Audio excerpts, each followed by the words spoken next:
और राजसूय यज्ञ में ठाकुर जी को निमंत्रित किया और भगवान को पत्र में ये लिख करके भेजा कि आप अकेले मत आइएगा, कम से कम 20,000 राजाओं को संग लेकर के आइएगा। ठाकुर जी विचार करने लगे 20,000 राजा कहां से लेके जाएं। तभी जरासंध जिसने मथुरा पर चढ़ाई की थी, एक प्रकार से भगवान के नाना लगते हैं जरासंध। क्यों? क्योंकि कंस के ससुर जी हैं जरासंध, तो मामा के ससुर जी भी नाना ही लगते हैं। तो जरासंध ने 20,000 राजकुमारों को बंदी बना रखा है। ये खबर ठाकुर जी को पता चली तो भगवान ने फिर योजना बनाई, पहले जरासंध के यहां जाएंगे, वहां से 20,000 राजकुमारों को मुक्त करके फिर जाएंगे यज्ञ में। भगवान अपने साथ अर्जुन और भीम को लेकर के जरासंध के यहां गए। मगध नरेश, बिहार के राजा हैं जरासंध। जरासंध सामान्य नहीं था, 10,000 हाथियों का बल था जरासंध में, जिसको भगवान ने 17 बार हराया और 18वीं बार रण छोड़ करके भगवान द्वारिका भाग गए थे मथुरा से। क्यों भागे थे? क्योंकि जरासंध ब्राह्मणों को अनुष्ठान पर बैठा करके आया था कि अब की बार मैं हारना नहीं चाहिए, यदि हारा तो आप सबको जान से मार दूंगा और यदि जीता तो इतनी दक्षिणा दूंगा कि आप ब्राह्मणों को कभी किसी से मांगना नहीं पड़ेगा। तो ब्राह्मणों के हित के लिए भगवान रण छोड़ करके भाग गए।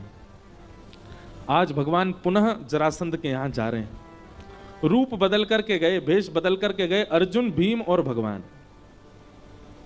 जरासंध का नियम है कि वो ब्राह्मणों को मुंह मांगा दान देता है, क्योंकि ब्राह्मणों के आशीर्वाद से जीता था। भगवान ब्राह्मण का रूप धारण करके गए। जरासंध ने कहा, मांगिए विप्र देवता, क्या चाहिए? भगवान बोले, युद्ध। जरासंध बोला, मोल महाराज क्षमा कीजिएगा, ब्राह्मण दुनिया की कोई भी वस्तु मांग सकता है, युद्ध नहीं मांग सकता। और यदि ब्राह्मण युद्ध मांग रहा है तो इसका मतलब वो ब्राह्मण नहीं है, निश्चित ही वंश में कहीं दिक्कत तो है। ब्राह्मण क्या युद्ध में रुचि नहीं होती? आप कौन हैं? अपना रूप बताइए मुझे। भगवान ने अपना रूप दिखाया। योगेश्वर कृष्ण को देख करके जरासंध बोला, मुझे पता था तुम ही होगे, पर एक बार रण छोड़ करके जो मेरे सामने से भाग जाता है भगोड़ा है, मैं उससे युद्ध नहीं करता दोबारा। कायर हो तुमसे युद्ध नहीं करूंगा। हाँ भाई, तुम अपना मुख दिखाओ। अर्जुन ने अपना मुख दिखाया। बोले, ओहो, पांडवों के मध्यस्थ भ्राता अर्जुन, तुम तो छोटे हो, छोटे बालक हो, बालकों से युद्ध नहीं करता मैं। तीसरे से कहा, तुम अपना रूप दिखाओ। तो भीम ने अपना रूप जब दिखाया, जरासंध बोला, हाँ ये मेरी टक्कर का है, इससे युद्ध करूंगा।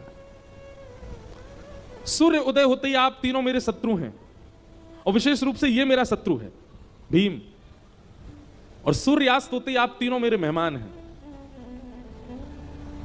बिना अस्त्र शस्त्र के केवल मल्ल युद्ध होगा भीम और जरासंध के बीच में। कृष्ण और अर्जुन का उस युद्ध में प्रवेश नहीं होना चाहिए। आप लोग बस बाहर बैठ के दर्शनार्थियों की तरह, दर्शकों की तरह देखोगे। भीम बोला, ये होलिका का श्रीफल मुझे ही बनना था क्या? भगवान बोले, मेरे हाथों मरना होता तो 17 बार चढ़ाई की थी इसने मथुरा पे, तभी मर गया होता। इसकी मृत्यु तेरे हाथ ही है भीम, चिंता क्यों करता? मैं हूं ना तेरे साथ, अर्जुन है ना, हम दोनों हैं, तेरे को जिता के लेके जाएंगे। रात्रि में सो गए। सुबह सूर्य उदय होते ही दरवाजे खटखटाने लगे सैनिक। बोले, सूर्य उदय होने में कुछ क्षणों की देरी है, युद्ध भूमि में आ जाओ, जरासंध महाराज आने वाले हैं। भीम तैयार होकर के गया। भगवान बोले, चिंता मत कर, तू युद्ध कर, हम बैठे हैं ना। जरासंध सामान्य नहीं था। जैसे ही सामने भीम आया, जरासंध ने एक मुष्टिक प्रहार किया, एक मुष्टिक में ही भीम मूर्छित हो गया, तारे दिख गए उसको, उठ ही नहीं पाया। और जरासंध ने इतना मारा, भीम की हड्डी हड्डी दर्द करने लगी। शाम हो गई। एक तरफ से अर्जुन, दूसरी तरफ से ठाकुर जी उसको कंधे पर लाद के लेके आए कक्ष में। बाम आदि औषधि लगाई, केला खवा में, सेब खवा में, और स्वयं पकवान खामे दोनों एक ही थाली में बैठ के। भीम बोला, तुम लोग यहां पकवान उड़ाने आए हो? वो मेरे को इतना मारता है, तुम लोग बैठे बैठे देखते रहते हो। भगवान भीम के पास गए और भीम से जाकर, बहुत अच्छी कथा है, ध्यान से सुना। भीम से भगवान कहते हैं,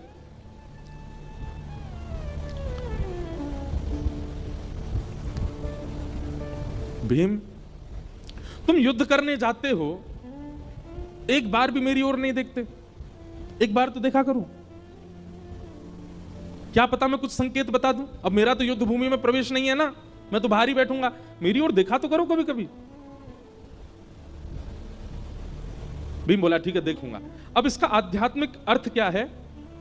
जरासंध है मैं और आप सब जीवात्मा, भीम है मैं और आप सब जीवात्मा, और जरासंध है हमारे कर्म।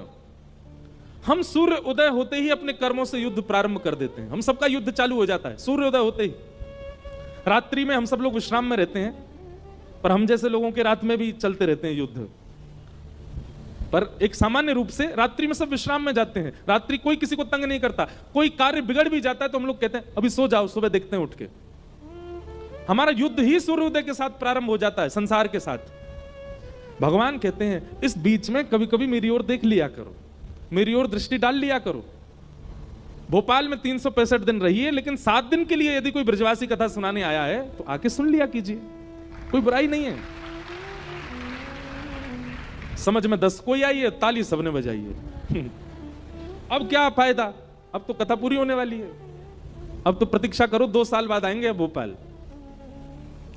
पर उससे पहले हम आसपास तो आएंगे, इंदौर आएंगे, सागर आएंगे, और कहां आएंगे, नर्मदा यात्रा पे भी आएंगे। तो अभी तो 2 साल में तो बहुत कुछ होगा, पर 2 साल बाद जब भोपाल आएंगे तब छुट्टी ले लेना, पहले ही बता देना अपना, जहां भी आप काम करते हो, जहां भी आप लोगों का कार्य है, या स्कूल कॉलेज जो भी है, सब जगह बता देना हमको टाइफाइड हो गया है, 7 दिन नहीं आ पाएंगे। ज्यादा नहीं, 7 दिन मांग रहे हैं, 7 दिन तो पूरी कथा को दिया कीजिए, ये बहुत आवश्यक होता है जीवन के लिए। आप सब लोग युद्ध कर रहे हैं अपने कर्मों से, अभी बस ये 1 घंटा बाद आप सबका युद्ध शुरू हो जाएगा।